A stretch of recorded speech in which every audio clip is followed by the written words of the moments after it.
Mouvement citoyen composé du comité laïque de coordination CLC, Filimbi, Wake Up for Your Rights, RGL, réunis en date du 26 au 27 juin 2023 à Goma pour analyser la situation générale de notre pays et spécialement celle relative au processus électoral en cours en République démocratique du Congo, notre chère patrie.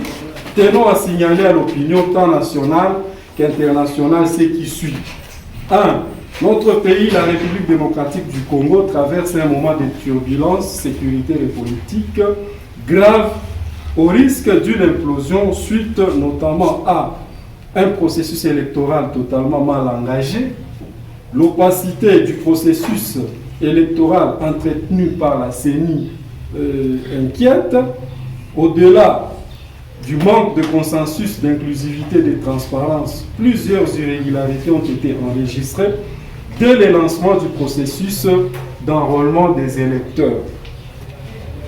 Au Nord Kivu, plusieurs millions de Congolais n'ont pas participé à l'enrôlement suite à la guerre du M23, des groupes armés comme ADF et risquent d'être exclus pour la suite du processus électoral, ce qui constitue une violation grave de leurs droits civiques, comme ce fut le cas pour nos compatriotes de Beni et Yumbi en 2018 sous le régime de Joseph Kabila.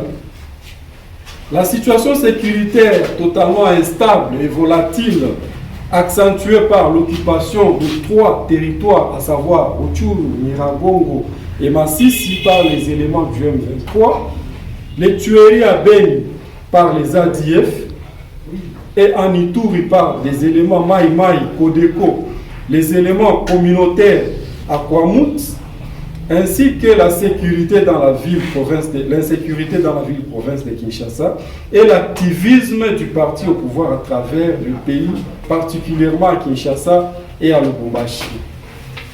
2. La guerre dans la province du Nord Kivu et en Ituri est devenue un outil de campagne. Le pouvoir s'abstient à renforcer et à équiper nos FARDC pour défendre l'intégrité territoriale, mais fait appel aux forces étrangères qui malheureusement sont restées observatrices. Le maintien de l'état de siège, bien qu'étant un échec, a pour objet d'entretenir le chaos, justifier l'irresponsabilité du gouvernement et à renforcer la restriction des libertés fondamentales.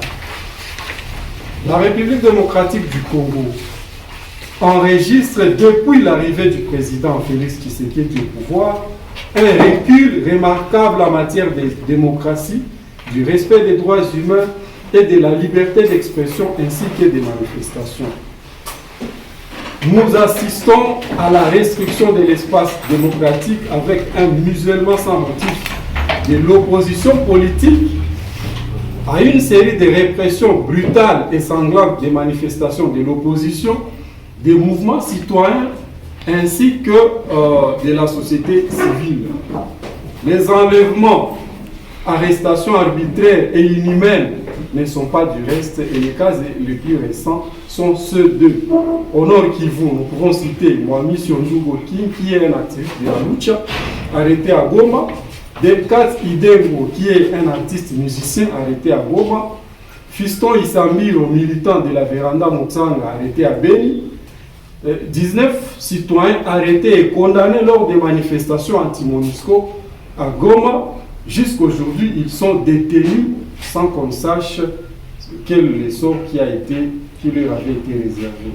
À Kinshasa, nous avons Salomon par la mise en place d'un cadre de concertation tripartite, à savoir majorité, opposition, société civile, permettant de trouver des solutions consensuelles aux problèmes qui minent le processus électoral en cours, ainsi que par l'acceptation de l'audit du fichier électoral par une institution totalement indépendante et disposant d'une expertise avérée et indéniable en la matière.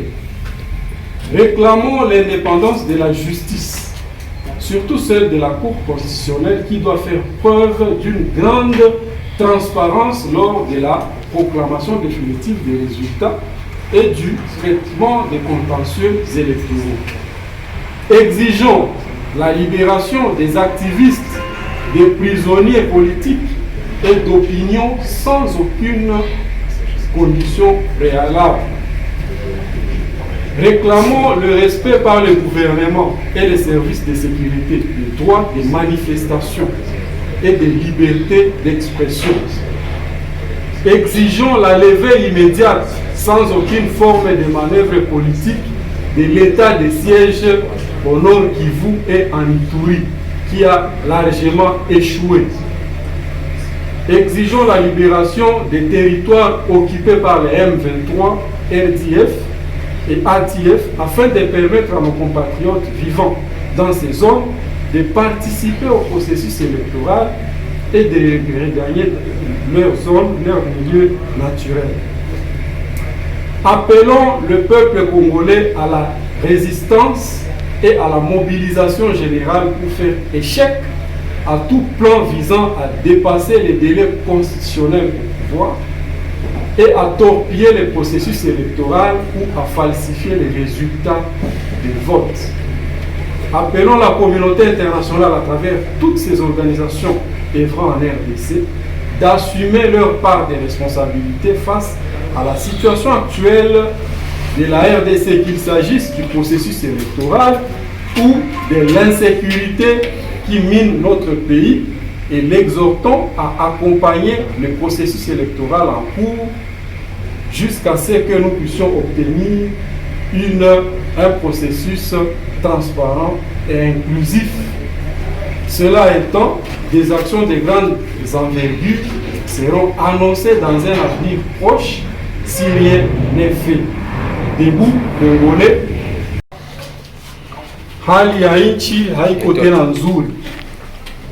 Hali ya nchi, uongozi wa nchi yetu unaanza kunyanyasa haki za binadamu kupita kiasi, na hapo tunaona kunakuwa watu ambao hawataki kusikia tena reproche. Wakati kunakuwa pendekezo ambayo haifurahishi viongozi, pale pale watu wanafungwa, na kwenye maandamano wanakamata watu kiolela, wanakuwa wakikataza watu wasiseme, wasiandamane kwa amani. Hiyo inatuletea uoga sana, na tunaweza kutaja kati ya wale ambao walifungwa na wangali mpaka sasa ndani ya gereza kwa sababu walisema yale ambayo hayawezekani, waliweza kuidenonce. Tunakuwa na Mwamiso Ndugu King ambaye alisema kwamba etat de siege imeshindwa. Tunakuwa